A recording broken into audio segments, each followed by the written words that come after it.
আলাইকুম রাহমাতুল্লাহি ওয়া বারাকাতুহু। সেকান্দানগর তিনি মক্তবের তরফ থেকে উপস্থিত সকলকে জানাই শুভেচ্ছা ও ভালোবাসা। এখন আমরা আপনার সাথে একটি মোকালেমা করে শোনাবো, সেটা আজকের দিকে দাঁড়িয়ে কোটি কোটি মানুষ জেনে বুঝে বা না বুঝে এই অপরাধমূলক কাজটি করে নিজেদের পাপের পাল্লা ভারী করছে। তাই ছোট বড় সকলের উদ্দেশ্যে মোকালেমাটি করছি, আপনার সকলে মনোযোগ সহকারে শ্রবণ করুন। আজকে আমাদের মোকালেমার মূল বিষয়বস্তু হলো জ্ঞানের শিক্ষার পাশাপাশি নিঃশিক্ষাকে সমান গুরুত্ব দেওয়া। আমার নাম জেসমিন সুলতানা, আমার সহপাঠীর নাম জেনিফা সুলতানা। এবার তাহলে আমরা শুরু করি। এই তুমি জেনিফা না? আসসালামু আলাইকুম রাহমাতুল্লাহি ওয়া বারাকাতুহু। জি আমি জেনিফা, তুমি জেসমিন আপু তাই না? ওয়া আলাইকুম আসসালাম ওয়া রাহমাতুল্লাহি ওয়া বারাকাতুহু। জি আমি জেসমিন। তা তুমি এই বিকেল বেলা বোরকা পরে কোথায় চললে? হ্যাঁ জি আমি মক্তবে যাচ্ছি, আর সেখানে আমার পরীক্ষা আছে। কেন তুমি জেনারেল পড়ো না? হ্যাঁ পরীক্ষা, আমি ক্লাস 6 পড়ছি, সারা মক্তবে পড়াশোনা করছি। বাবা গো বাবা, হাজি গাজি হয়ে গেছে দেখছি, এখন আবার ক্লাস 6 পড়ো। বাচ্চাদের সাথে পড়তে তোমার লজ্জা করে না? আরে আপু লজ্জা লাগার কি আছে? আমি মক্তবে শিখতে যাচ্ছি, দিনের পথে ফিরে আসতে চাই, জান্নাতের রানীদের কাছে হতে চাই, এটা আবার লজ্জা লাগার কি আছে? আচ্ছা আপু তুমি কোন ক্লাসে পড়ো? আমি ক্লাস 9 পড়ি। ও আচ্ছা, যাক মাশাআল্লাহ। তা তুমি কোরআন পড়তে জানো? মানে ছোটবেলায় কোরআনি কায়দা পড়তাম, পড়াশোনার চাপে ওসব আর হয়ে ওঠেনি।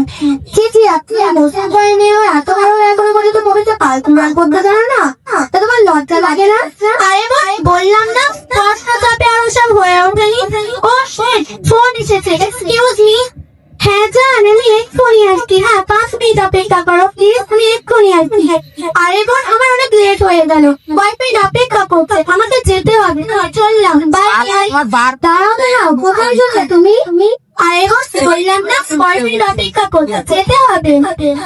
ও আচ্ছা, তা তোমার কয়টা বয়ফ্রেন্ড শুনি? আপাতত 3-এর সাথে চলছে। ও তা তুমি এত বছর গ্যাসিংকে হ্যান্ডেল করো কিভাবে?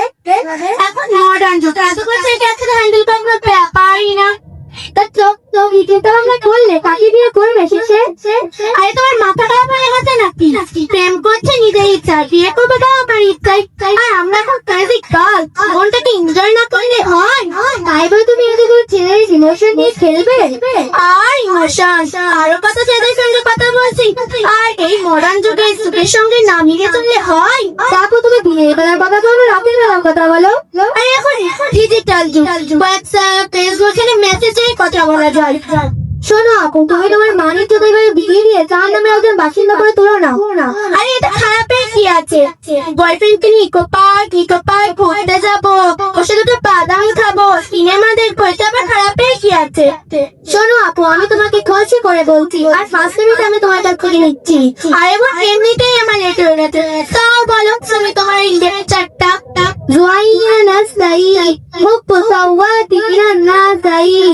অর্থাৎ মহিলাদের প্রতি ভালোবাসা একটি ভালো ছেলে চায় যে একটি সৌভাগ্য একটি যে তার জীবনের চেয়েও তাকে বেশি ভালোবাসবে। একটি মেয়ে বা স্ত্রী একটি পুরুষের কাছে পছন্দের একটি বস্তু। আরে হালাল সম্পর্ককে মানুষ প্রেম, চেনা, পর্নোগ্রাফি এইসব দিয়ে ব্যবচার করছে। একটি চেয়ে ব্লু প্রিন্ট অর্থাৎ পর্নোগ্রাফির দিকে একটি মেয়ের দিকে তাকালে সে কোনোদিনই ভালো দৃষ্টিতে তাকাতে পারবে না, সে তাকাতে পারবে ভঙ্গি দৃষ্টিতে। একটি মেয়েকে দেখলে মনে হবে সেকে দর্শন করতেই হবে, ওইটাও 3 দিন দর্শনের জন্য বেড়েই চলেছে। আরে বোন চেনা কি? প্রেম করলে কি চেনা হয়? হ্যাঁ আপু প্রেম করলে চেনা হয়। তুমি কতদিন হাতে ঘুরছো, খাচ্ছো, এনজয় করছো, এইসব ইসলামে সম্পূর্ণভাবে নিষিদ্ধ। আর ওসব কত ঘুরেন কথা, ইসলামী বেদনা পুরুষের মুখ পর্যন্ত দেখতে নেই। আর চেনা অনেক রকমের হয়, চোখ, কান, নাক, গুপ্ত অঙ্গ দিয়েও চেনা হয়। আচ্ছা চেনা করে তার তো দুনিয়ার কাছে বিধান আছে, আর কিয়ামতের দিনে চেনাকারীদেরকে উলঙ্গভাবে পাল্টা পাত্র নিক্ষেপ করবে। ও সে কি ভয়ানক শাস্তি! কোরআনে আরো বলা হয়েছে যে আকাল হামাত কত না চেনাকারী থেকে দূরে থাকো। আরে বোন তাহলে তো আমি জীবনে অনেক গুনাহ করে ফেলেছি, আমি ওরকম ভয়াবহ শাস্তি মুখ থেকে পারবো না বোন, এখন আমি কি করবো বোন? হ্যাঁ আপু তুমি নামাজের বাড়িতে বসে আল্লাহর কাছে অঙ্গীকার করে বলবে তাই তোমাকে ওই ভয়াবহ শাস্তি ভোগ করতে না হয়। কিন্তু বোন তুমি এত কিছু কোথা থেকে শিখলে? শুধু চ্যানেল বলে এত কিছু শেখা যায় না, তার জন্য কিছু শিক্ষা অত্যন্ত প্রয়োজন। আর আমি এত কিছু শিখেছি সেখানে নেবো তিনি বক্তব্য থেকে, সেখানে আমাদের হুজুররা দোয়া, দরুদ, হাদিস, মাসলা শৈশব শেখান, আর শেখান যে কিভাবে মাতা পিতার সাথে আচরণ করতে হয়, সন্তানের কতটা কর্তব্য মাতা পিতার উপর সব শিক্ষা দেন। মাতা পিতার উপর সন্তানের কর্তব্য আছে নাকি? হ্যাঁ, অবশ্যই আছে, কিন্তু আমি তো জানতাম মাতা পিতার সন্তানের উপর কর্তব্য থাকে। সন্তানকে ভালো স্কুলে পড়ানো, ভালো ড্রেস কিনে দেওয়া, স্কুটি কিনে দেওয়া ইত্যাদি ইত্যাদি। না আপু, সন্তানের তো অবশ্যই কর্তব্য আছে। ভালো মানুষ করতে গেলে বাংলা শিক্ষার পাশাপাশি ইংরেজি শিক্ষা অত্যন্ত প্রয়োজন। আর সন্তানের কর্তব্য মাতা পিতাকে মন থেকে ভালোবাসা এবং তাদের মনে এক ইঞ্চি পরিমাণ কষ্ট দেওয়া যাবে না। তাহলে বোন, আজ সকালে আমি অনেক বড় গুনাহ করে ফেলেছি। আমি আমার মা বাবার সঙ্গে ঝগড়া করেছি আমাকে স্কুলে কিনে লাইনি বলে। আস্তাগফিরুল্লাহ, আস্তাগফিরুল্লাহ। আরে আপু, তুমি এটাও জানো না? আমাদের রাসূল সাল্লাল্লাহু আলাইহি ওয়াসাল্লাম হাদিসের মধ্যে বলেছেন, আল জান্নাতু তাহতা আকদামিল উম্মাত, অর্থাৎ জান্নাত মায়ের পায়ের নিচে।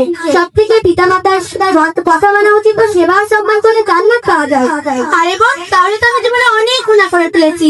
এর থেকে বাঁচার কি কোনো উপায় আছে বোন? হ্যাঁ, অবশ্যই আছে। প্রথমে তোমাকে পিতামাতার কাছ থেকে মন থেকে ক্ষমা চাইতে হবে এবং তারপর অন্তর থেকে তওবা পাঠ করতে হবে। কিন্তু বোন, আমি তো তওবা করতে জানি না, তুমি কি আমাকে শিখিয়ে দেবে? হ্যাঁ, অবশ্যই দেবো, কেন দেবো না? আমার সঙ্গে বলো বলো। তওবা তওবা আস্তাগফিরুল্লাহ, তওবা তওবা আস্তাগফিরুল্লাহ, হাল্লাজি হাল্লাজি, রব্বি রব্বি, মিন কুল্লি জামবিউ জামবাতি।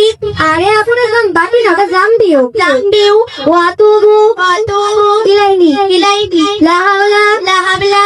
আরে আপনার লা হাওলা না, লা হাওলা ওয়ালা কুওয়াতা ওয়ালা কুওয়াতা। আরে আপু, তুমি আবার ভুল বললে। ওটা ওলা বলতে না, ওটা ওলা কুওয়াতা ইল্লা বিল্লাহিল আলিয়্যিল আযীম, ইল্লা বিল্লাহিল আযীম। আমরা দেখে যেতে ও কিচ্ছু পারে না, তোমাকে দেখে সবাই হাসছে। ওটা ইল্লা বিল্লাহি পারে দিলেই না, ওটা ইল্লা বিল্লাহিল আলিয়্যিল আযীম হবে, ইল্লা বিল্লাহিল আলিয়্যিল আযীম। এই বলে আমরা আমাদের মোকামটি এখানেই শেষ করছি। আর এখানে দাঁড়িয়ে থাকা সকল শ্রোতাদেরকে জানাচ্ছি, আপনাদের বাচ্চাদেরকে বাংলা পাশাপাশি শিক্ষাটাও দেবে, আর তাদেরকে সময় মতো মুক্ত পাঠিয়ে দিবেন ইনশাআল্লাহ। আপনার সকলে আমাদের জন্য দোয়া করবেন, আমাদের বিরুদ্ধের জন্য দোয়া করবেন, তার জন্য আমাদেরকে ভালোভাবে শিক্ষা দিতে পারেন।